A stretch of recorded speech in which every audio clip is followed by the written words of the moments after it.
Svešiniec, ar tevīm viss šķiet cits. Svešiniec, tu kā neatrisināta mīkla. Svešiniec, vai paņemsi mani līdzi. Svešiniec, kā misterija.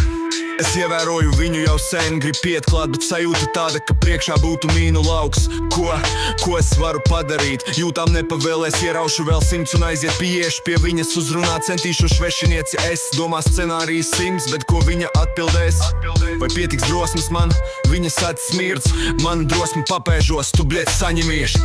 Esmu apmulsis, vēl pāršoti un būs pa vēlu, tad jau būšu lupatās. Sirds nomīzus, sitās krūtīs manās, kāpēc manas kājas strīds un rokas pur. Man drosmas vairāk būtu izrubīties ar kādu hudā, būtu gatavs zem lodes kristas. Piepiet klāt un uzrunāt, esmu nomīs, kas ar mani notiek. Saņem drosmi kulakā, kā būs tā būs vēl pa 100 un aiziet mans pirmais solis. Novēliet man veiksmi.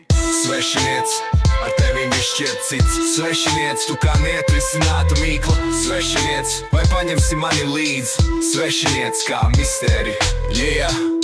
Pēc dienām 2 vai 3, man situācija atkal līdzīga, bling. Es pie fonteina bezfilmā, pēc litra filma. Uz priekšu vienkārši vairāk netīnās. Ierauk šiku, kurā jau ir satīts kāsas. Paņēmu 100 un nomet visu stresu un smagumus no sirds. Pieju svešinieci uzrunāt. Viņa jautā, vai es kurīt nākšu, atbildi tu jau zini, protams, tas konekšens no pirmā dūma. Zināju, ko es gribu un uz ko es iešu. Dabūšu tevi savā palagā, no pirmā vakarā ar tevi sežu kā uz adatām. Gaid zvanu no manis, es gaidu zvanu no tevis. Mēs domājam viens par otru, bet tas ego nogalina mūs.